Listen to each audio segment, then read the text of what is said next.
வணக்கம் நண்பர்களே, இது VDL Vlogs. கதை கேட்கலாம் வாங்க. வெங்கடேசன் எழுதிய முல்லைக்கு தேர் கொடுத்த வீர யுக நாயகன் வேள்பாரியின் கதையை கேட்க வந்த உங்க எல்லாரையும் பாரியின் பரம்பு மலைக்கு கூட்டிட்டு போறதுல எனக்கு ரொம்பவே மகிழ்ச்சி. போன பகுதியில போதன் கடுவனோட சொல் கேட்டு சித்திரவள்ளி கிழங்குகளை எடுத்துட்டு வர காட்டுக்குள்ள போறான். போகும்போது கடுவன் கிட்ட 2 கிழங்குகளை கொடுத்துட்டு போறான். திரும்பி வந்து பார்க்கும்போது அந்த 2 கிழங்குகளும் கடுவன் கிட்ட இல்ல. அதனால போதன் என்ன சொல்றான்னா, நீ பரம்ப சேர்ந்தவன் அப்படின்றதாலதான் உன்னை நம்பின, நீ என்னை ஏமாத்திட்ட அப்படின்னு கொடுமையான சொற்களை சொல்றான். சரி, நீ தின்று முடிச்சிட்ட, இனி நான் புலம்பி என்ன ஆக போகுது, கொடும் பஞ்சம் பரம்பு மக்களையும் மாற்றிவிட்டது அப்படின்னு புலம்பிக்கிட்டே போறான். இந்த வார்த்தைகள் கடுவனால தாங்கிக்கவே முடியல. அவனுடைய வயிற்று பகுதியில வச்சிருந்த கத்தியை எடுத்து அவனோட வயிற்றை கிழிச்சு காமிக்கிறான். நான் சாப்பிட்டேன்னு சொல்ற அந்த 2 கிழங்குகளும் என்னோட வயிற்றுல இருக்கா அப்படின்னு பாரு அப்படின்னு சொல்றான். அதை பார்த்த உடனே போதன் தவிச்சு போய் ஓடி வரான். ஓடி வந்து அவனை காப்பாற்ற முன்ன வரும்போது அவன் சொல்றான், பரம்பின் மக்கள் எந்த நிலையிலும் வாக்கினை காப்பாத்துவாங்க அப்படின்னு சொல்லி பாறையிலிருந்து சரிஞ்சு விழறான். அது வரைக்கும் போன எபிசோட்ல பார்த்தோம். அதுக்கப்புறம் என்ன நடந்துச்சுன்னு இந்த எபிசோட்ல பார்க்கலாம். நாம கதை கேட்கறதுக்கு முன்னால நம்ம சேனலுக்கு சப்போர்ட் பண்ண, சப்ஸ்கிரைப் பண்ண அனைத்து நல்ல உள்ளங்களுக்கும் நன்றி. தொடர்ந்து சப்போர்ட் பண்ணுங்க. வாங்க கதை கேட்கலாம். வீர யுக நாயகன் வேள்பாரி, பாகம் 66. வஞ்சித்துறைக்கு அதிகாலையிலேயே வந்துவிட்டான் உதயஞ்சேரல். மன்னன் வந்ததால பிற வணிக நடவடிக்கைகள் எல்லாம் கொஞ்சம் நிறுத்தி வச்சிருந்தாங்க. அரச மாளிகையில விருந்தினரா தங்கியிருந்த ஹிப்பாலஸுக்கு செய்தி தெரியும் போது விடிந்து நீண்ட நேரமாயிருந்துச்சு. உதயஞ்சேரல் அதிகாலையிலேயே எழுந்து துறைமுகத்துக்கு ஏன் போனா அப்படின்ற காரணம் புரியாத குழப்பத்துல வேக வேகமா புறப்பட்டு துறைமுகம் நோக்கி போகிறான். யவன காவல் வீரர்கள் 6 பேர் சுழ அவனது வண்டி புறப்படுது. புறப்படுற நேரத்துல வந்து அவன் கூட சேர்ந்துக்கிறான் திரேஷியன். பெரும் படையோட வழி நடத்தி செல்லும் வல்லமை கொண்ட அவனை ஹிப்பாலஸ் எந்த நேரமும் கூட வச்சிட்டு இருந்தான். 2 பேரும் துறைமுகம் சேரும் போது சேர அமைச்சன் நாகரையன் 2 பேரையும் வரவேற்கிறான். துறைமுக மாளிகையில அரசன் இருக்கிறதா சொல்லி 2 பேரையும் அங்க அழைச்சிட்டு போறான். உதயஞ்சேரல் தன் தளபதி துடும்பனோட உட்கார்ந்து பேசிட்டு இருந்தான். ஹிப்பாலஸ் வந்து இங்க பல நாட்கள் ஆயிருச்சு, ஆனா குட்டநாட்டு தளபதிய இன்னும் அவர் பார்க்கல, அரசவையிலும் அவன் இல்ல, போர் நடவடிக்கையில தீவிரமா இருக்கிறதால தளபதி அவைக்கு வந்து சேர நாளாகும் அப்படின்னு விசாரிச்சதுல தெரிய வருது. அவன் எங்கதான் போயிருக்கான் அப்படின்றது அரண்மனையில யாருக்குமே தெரியல. இது போன்ற செய்திகளை பெறுறது யவனர்களுக்கு ஒன்றும் கஷ்டம் இல்லை.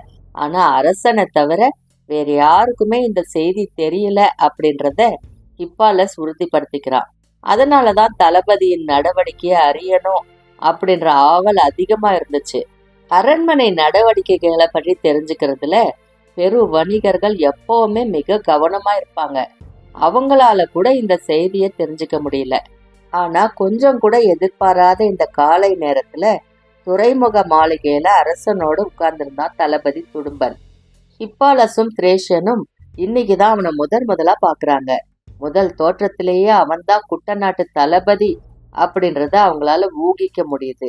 திரேஷியன் போல மிக உயரமான உருண்டு திரண்ட உடலமைப்போடு இருந்தான் துடும்பன். யவன விருந்தினரை எழுந்து வணங்குறான். ஹிப்பாலஸ் மன்னனுக்கு முகமன் கூறி இருக்கையில உட்கார்றான். அதிகாலையிலேயே வந்துட்டீங்களே மன்னா அப்படின்ற பேச்சை தொடங்குறான் ஹிப்பாலஸ். ஆம், கப்பல்கள் வந்துவிட்ட செய்தி கிடைத்ததும் புறப்பட்டு வந்தேன். என்ன கப்பல், எங்கிருந்து வந்துச்சு அப்படின்ற எந்த விளக்கமும் இல்லாமல் இருந்தது உதயஞ்சேரலோட பேச்சு. கொஞ்சம் அமைதிக்கு பின்னால ஹிப்பாலஸை அழைச்சிக்கிட்டு மாளிகையின் பின்புற படிக்கட்டின் வழியா மேல் மாடத்துக்கு நடந்து போறான் உதயஞ்சேரல். துடும்பனும் திரேஷியனும் கீழே இருந்தாங்க. துறைமுகத்துல வரிசை கொண்டு நிற்கும் கப்பல்களை மேல் மாடத்திலிருந்து பார்த்தாங்க 2 பேரும். துறைமுகம் எங்கும் படை வீரர்களின் எண்ணிக்கை மிக அதிகமா இருப்பதையும் புதிய நிறைய கப்பல்கள் வந்துள்ளதையும் பார்த்தபடி ஹிப்பாலஸ் நின்றுட்டு இருந்தான். நான் நீண்ட காலம் எதிர்பார்த்து காத்திருந்தது இன்று வந்தடைந்துள்ளது அப்படின்றான் உதயஞ்சேரல். உங்களின் முகத்தில் தெரியும் மகிழ்ச்சியே அதை உணர்த்துகிறது அப்படின்றான் ஹிப்பாலஸ். சால மலையை கடந்தே பரம்பின் எல்லைக்குள் நம்மால் நுழைய முடியும். படைகள் எளிமையாக நுழையக்கூடிய வாகான பகுதிகள் 3 இடங்களில் இருக்கின்றன. அவற்றின் வழியே உள்நுழைவதற்குத்தான் இதுவரை முயன்றுள்ளோம். அவ்வாறு முயலும் போதெல்லாம் எளிய வழியிலிருந்து அடர் காட்டு வழியே நம்மை உள்ளிழுத்து தாக்கும் திட்டத்தை நிறைவேற்றுவான் பாரி. இந்த முறை நமது திட்டமே அடற்காட்டு வழியே உள்நுழைவதுதான் என்று நான் முடிவு செய்துள்ளேன். அதற்கான ஏற்பாடுகள் முடிவுறுவதற்காகத்தான் நான் காத்திருந்தேன் அப்படின்னு சொல்லிக்கிட்டே மாடத்திலிருந்து கீழிறங்கி துறைமுகம் நோக்கி நடக்கிறான் உதயஞ்சேரல். அவனை பின்தொடரான் ஹிப்பாலஸ். வந்து நிற்கிற புதிய கப்பல்கள்ல இருந்து பொருள்களை இறக்குவதற்கான ஆயத்த வேலைகள் தீவிரமா நடக்குது. எண்ணற்ற படை வீரர்கள் வரிசை வரிசையாக வந்து நின்ற வண்ணம் இருந்தாங்க. இவங்க என்ன பொருளை இறக்க போறாங்க அப்படின்னு தெரியாத குழப்பத்துல இங்கும் அங்கும் பார்த்தபடி நடந்துகிட்டு இருந்தான் ஹிப்பாலஸ். இதை தாண்டி அருகில் செல்ல வேணாம் அப்படின்னு மன்னருக்கு சொல்வதற்காக குறிப்பிட்ட இடத்தில் நின்றுட்டு இருந்தான் துடும்பன். அந்த இடம் வந்ததும் உதயஞ்சேரல் நிற்கிறான். உடன் வந்த ஹிப்பாலஸும் மன்னனோடு சேர்ந்து நின்னுக்கிட்டான். காலை நேர கடல் காற்று சற்று அதிகமா வீசுது. அலைகள் விடாது வந்து கரை மோதி ஓசை எழுப்பிட்டு இருந்துச்சு. படை வீரர்கள் மிகவும் பரபரப்பா இயங்கிட்டு இருந்தாங்க. அப்படி என்னதான் கொண்டு வந்திருக்கிறார்கள் அப்படின்னு ஹிப்பாலஸ் ஆவலோட கலன்களை பார்த்துக்கிட்டு இருந்தான். திடீரென ஊளையிடும் ஓசை கேக்குது. எங்கிருந்து இந்த ஓசை வருகிறது அப்படின்னு அவன் சிந்திக்கிறதுக்குள்ள 1, 2, 3 அப்படின்னு எண்ணற்ற ஓசைகள் ஒன்றுடன் ஒன்று இணைந்து பேரோசையாக மாறி கரையில் நிற்பவர்களை நடுங்க செய்யுது. உதயஞ்சேரல் ஒரு கணம் மிரண்டு நிற்கிறான். ஹிப்பாலஸுக்கு ஏற்பட்ட அதிர்ச்சி அளவிட முடியாததா இருந்துச்சு. அந்த கப்பலுக்குள் என்னதான் இருக்கிறது? அலையை மிஞ்சும் பேரோசை நம்மை நிலைக்குலைய வைக்கிறது அப்படின்னு கேட்கிறான். ஏற்பட்ட அதிர்ச்சியை கடந்து மகிழ்ச்சியை வெளிக்காட்ட தொடங்குறான் உதயஞ்சேரல். இதை கொண்டு வரத்தான் இவ்வளவு காலமானது. கடைசியாக கொண்டு வந்து சேர்த்து விட்டான் என் தளபதி அப்படின்னு பாராட்டுறான். தோல் தட்டி பாராட்டு பெறும் துடியன் பக்கம் திரும்ப ஹிப்பாலஸ் முயற்சி பண்றான். ஆனா அவனுடைய கண்களோ கப்பலை விட்டு அசையல. அங்கு தீவிரமான வேலை ஏதோ நடந்துகிட்டு இருந்துச்சு. கப்பலின் அடித்தளத்திலிருந்து பெரும் மரச்சட்டங்களின் வழியிலான நாற்சதுர கூடுகளை இரும்பு கம்பிகளால் கட்டி மேலேற்றி கொண்டிருந்தனர். ஊளையின் ஓசை பெருகியபடியே இருந்தது. அதை விட பெருங்குரலில் பேசுறான் உதயஞ்சேரல். இந்த கப்பல் எங்கிருந்து வந்துள்ளது தெரியுமா? தெரியாது அப்படின்னு தலையாற்றான் ஹிப்பாலஸ். நக்கவார தீவிலிருந்து. அதிர்ந்தான் ஹிப்பாலஸ். அந்த தீவுக்குள் மனித கறி தின்னும் மனிதர்கள் மட்டுமே இருப்பதாகத்தானே கேள்விப்பட்டுள்ளேன். அங்கு எப்படி? அந்த தீவு மிகவும் நீளமானது. அதன் கீழ்ப்புறம் மனித கறி தின்னும் மனிதர்கள் உள்ளனர். மேற்புறம் இன்னொரு மனித கூட்டம் உள்ளது. அவர்களுடன் தான் நாம் உறவை உருவாக்கியுள்ளோம். மரச்சட்டத்தால் ஆன பெருங்கூண்டு ஒன்றை கப்பலின் மேல் தளத்திலிருந்து கரைக்கு கொண்டு வர முயற்சி நடந்தது. அடித்தொண்டையை கிழித்து கொண்டு அவை வெளிப்படுத்திய பேரோசை வீரர்களை அஞ்சி நடுங்க வைத்தது. ஆனால் அந்த மரச்சட்டங்களை கொண்டு வந்த அந்த தீவுவாசிகள் அந்த ஓசையை பொருட்படுத்தவே இல்லை.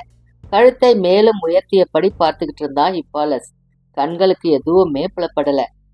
நிலப்பரப்பெங்கும் இல்லாத புது வகையான விலங்கு இது அப்படின்னு சொல்றான் உதயஞ்சேரல்.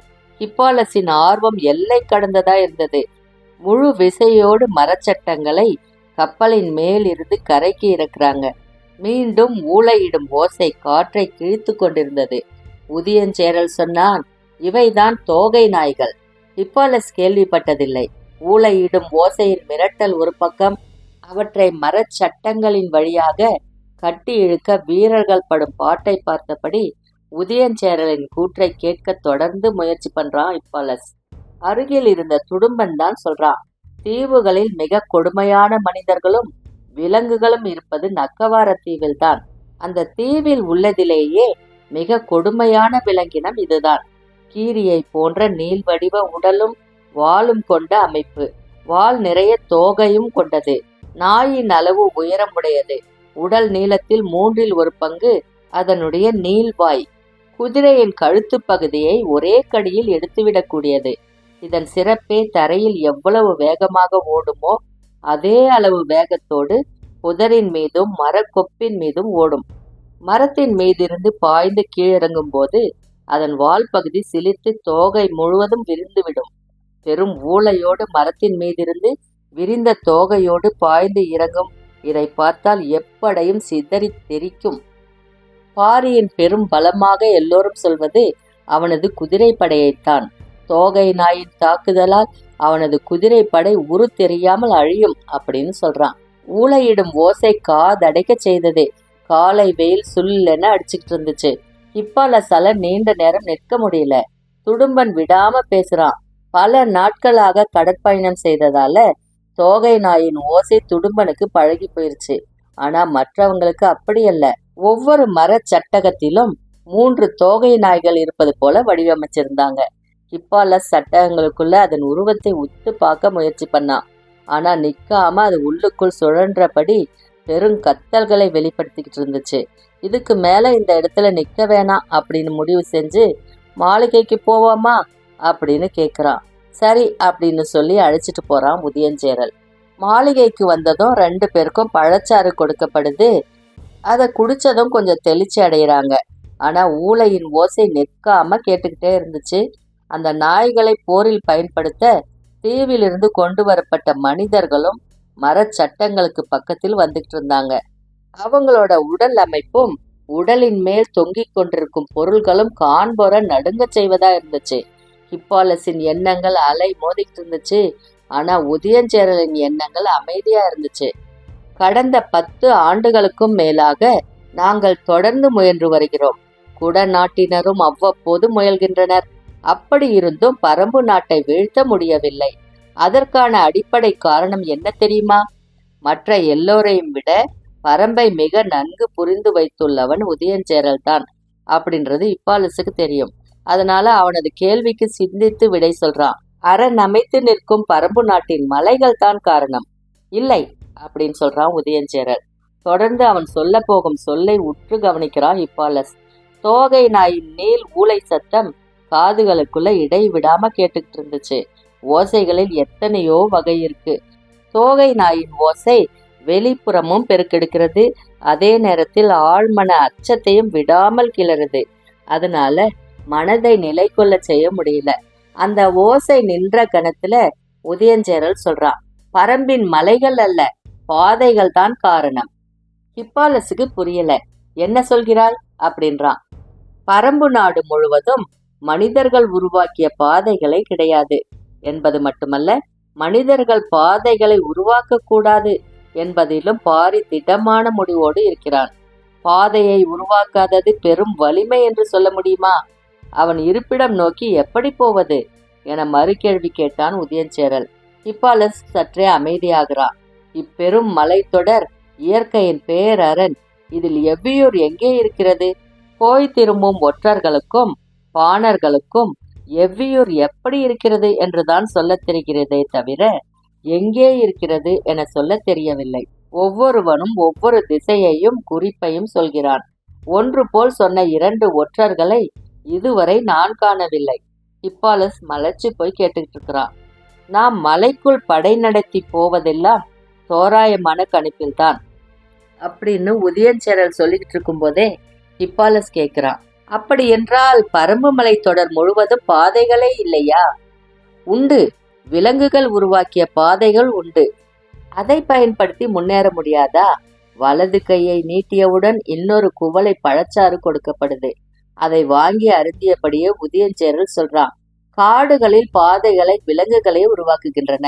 அதிலும் குறிப்பாக யானைகள் தான் பெரும்பாலான பாதைகளை உருவாக்கக்கூடியவை. வேறு சில விலங்குகளும் பாதைகளை உருவாக்குகின்றன.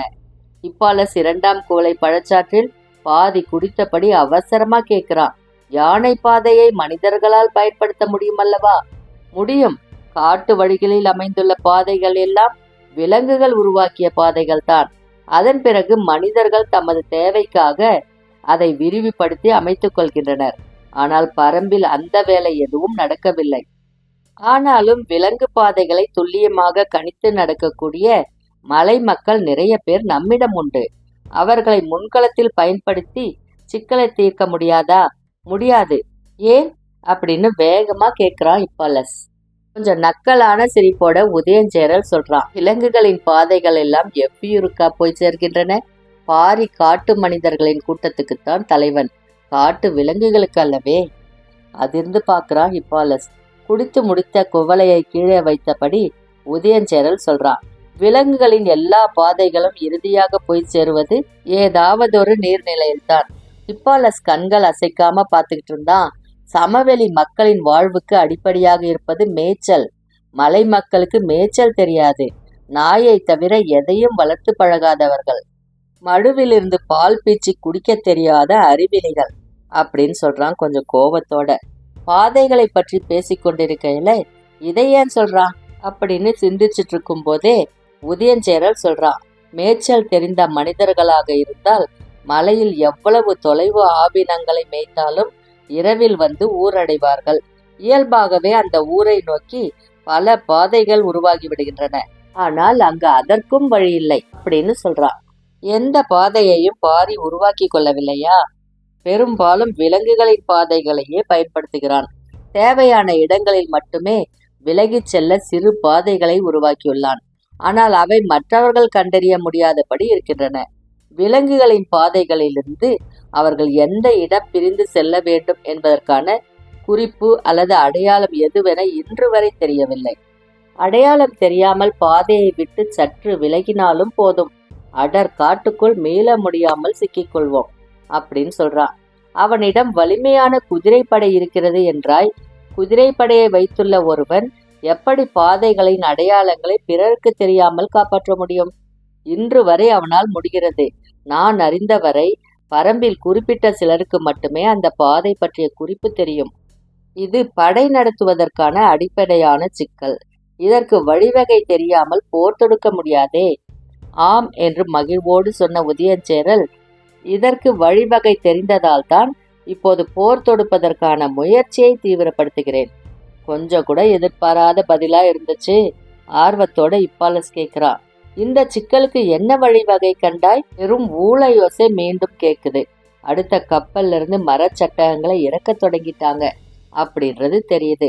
ஹிப்பாலஸ் தனது விரல்களால காது துளையை அடைப்பதற்காக கைகளை கொண்டு சென்ற போது ஓசையோடு சேர்ந்து உதயஞ்சேரல் பீரிட்டான். தோகை நாய்கள், ஆமாம் தோகை நாய்கள் தான் கத்துகின்றன.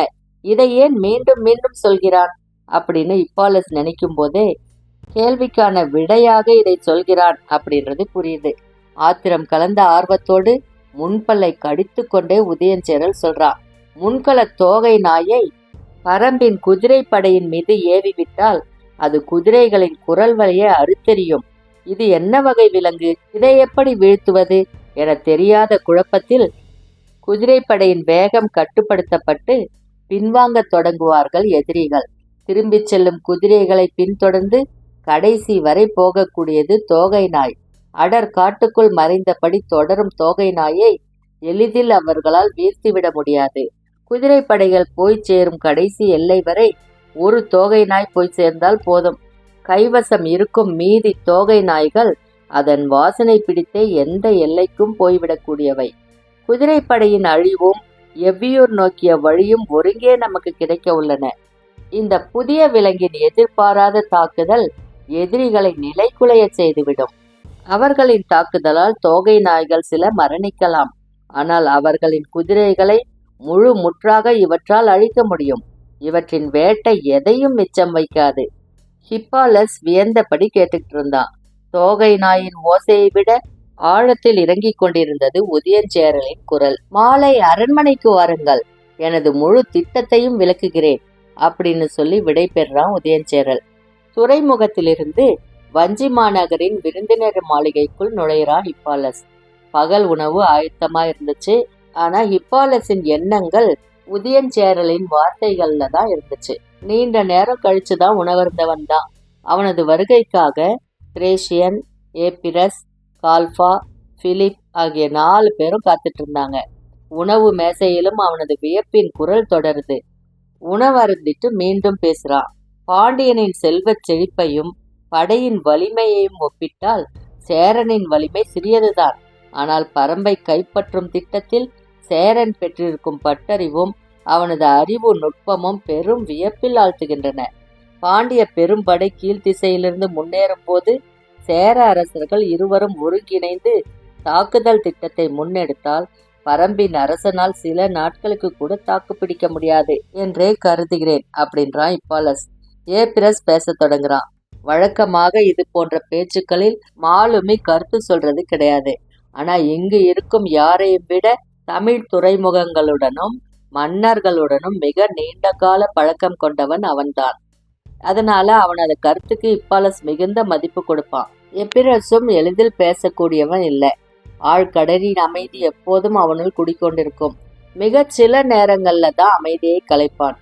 சேர அரசர்களான குடநாட்டு மன்னனும் குட்டநாட்டு மன்னனும் எத்தனையோ முறை பரம்பின் மீதான தாக்குதலை நடத்தியுள்ளனர். ஒவ்வொரு முறையும் இதுபோல புதிய உத்திகளை கண்டறிந்து அந்த நம்பிக்கையில் தான் தாக்குதலை தொடங்குகின்றனர். ஆனாலும் அவர்களால் தொடக்க கட்டத்தை கூட தாண்ட முடியவில்லை அப்படின்னு மட்டும் சொல்லி நிறுத்திக்கிறான் எப்பிரஸ். இது உண்மையாக இருக்கலாம். இப்போது முழு வீச்சில் இறுதிப் போருக்கு ஆயத்தமாகிவிட்டார்கள். பாண்டியனும் பரம்பை நோக்கி படையை கிளப்பப் போகிறான் என தெரிந்ததும் நிலைமையை இன்னும் தீவிரப்படுத்தியுள்ளனர். ஏனென்றால் அதன் பலன் தங்களுக்கே கிட்ட வேண்டும் என்று அவர்கள் மிக உறுதியாக உள்ளனர். இந்த படையெடுப்பை பற்றி முழுமையாக விளக்கத்தான் இன்றிரவு என்னை அழைத்துள்ளான் அப்படின்னு சொல்றான் ஹிப்பாலஸ். அவர்கள் தொடர்ந்து பேசிக்கிட்டு இருந்தாங்க. இரவு கவிய தொடங்குது. அரண்மனையின் அழைப்புக்காக ஆவலோடு காத்துட்டு இருந்தான் ஹிப்பாலஸ். அதுவரை அவன் கூட பேசிக்கிட்டு இருந்தாங்க மற்ற நால்வரும். பொழுது நீண்டு கொண்டே போனது. அழைப்பேதும் வரல, காரணமும் புரியல. ஆனாலும் காத்துட்டு இருந்தான். மிகுந்த உற்சாகத்தோடு உதயஞ்சேரல் சொல்லி சென்றானே, பிறகு ஏன் இன்னும் அழைக்காம இருக்கிறான் அப்படின்னு நினைச்சுக்கிட்டே இருந்தான் ஹிப்பாலஸ். முன்னிரவு முடியும் நேரம் நெருங்கிருச்சு. இனி அழைப்பு வர வாய்ப்பில்லை அப்படின்னு தெரிஞ்சு தூங்க போறான். ஹிப்பாலஸால தூங்க முடியல. உதயஞ்சேரல் சொன்ன செய்திகள் பலவும் நினைவுல வந்துகிட்டே இருந்துச்சு. ஆனாலும் அவனது நினைவு பரப்பு எங்கும் தேவாங்கின் முகம்தான் பரவியிருந்தது. பெருங்கடலுக்கு நடுவே நாவாய்களுக்கு திசை காட்டி அழைத்து செல்லும் அதன் ஆற்றல் அவனை விடாது தூண்டிக்கொண்டே இருந்தது. நீலக்கடல் எங்கும் குறுக்கும் நெடுக்குமா நாவாய்கள் கடந்து கொண்டிருக்கும் காட்சி அகல மறுக்குது.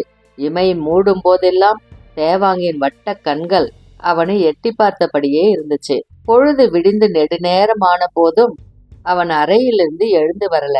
மற்ற நால்வரும் அவனுக்காக காத்துட்டு இருந்தாங்க. நடுப்பகலில் தான் எழுந்து வந்தான். அப்போதுதான் அரண்மனையிலிருந்து வர சொல்லி அழைப்பும் வருது. வேக வேகமாக புறப்பட்டு போறான். அரசவைக்குள்ள நுழையும் வரை உடன் வந்த திரேஷியன் அவனுக்கான எல்லை அறிந்து நின்னுட்டான். உள்ளே போன இப்பாலசால் உதயஞ்சேரலை பார்த்த கணத்துல அவன் முகத்தில் தெரிந்த குழப்பத்தை உணர முடியுது. சற்று அமைதிக்கு பின்னால உதயஞ்சேரல் பேசத் தொடங்குறான். நேற்று மாலை என் ஒற்றர்கள் கொண்டு வந்த செய்தி என்னை பெரும் குழப்பத்தில் ஆழ்த்திவிட்டது. அதனால் தான் உங்களை அழைக்க முடியவில்லை அப்படின்னு சொல்றான். ஹிப்பாலஸ் அமைதியா பார்த்துட்டு இருந்தான். செங்கன சோழன் பெரும் படையோடு பரம்பின் மீதான போருக்கு ஆயத்தமாகி விட்டான் அப்படின்னு சொல்றான் உதயஞ்சேரல். ஹிப்பாலஸுக்கு புரியல. சோழன் ஏன் பரம்பின் மீது போர் தொடுக்க வேண்டும்? அதுதான் எனக்கும் புரியவில்லை. இதுவரை பரம்பின் மீது அவர்களுக்கு எந்த பகையும் உருவாகவில்லை. அப்படி இருக்க அவன் ஏன் இவ்வளவு பெரிய ஏற்பாடுகளை செய்து கொண்டிருக்கிறான் அப்படின்னு சொன்ன உதயஞ்சேரல் சற்றே அமைதிக்கு பின்னால சொல்றான். அவனது படையின் தன்மையையும் எண்ணிக்கைகளையும் பற்றி என் ஒற்றர்கள் சொல்லும் கணக்கை என்னால் நம்பவே முடியவில்லை. அது வரைக்கும் இந்த எபிசோட்ல பார்த்தோம். அதுக்கப்புறம் என்ன நடந்துச்சுன்னு அடுத்த எபிசோட்ல பார்க்கலாம். அதுவரை உங்களிடமிருந்து நன்றி கூறி விடை பெறுவது VDL Vlogs VDL. நன்றி, வணக்கம்.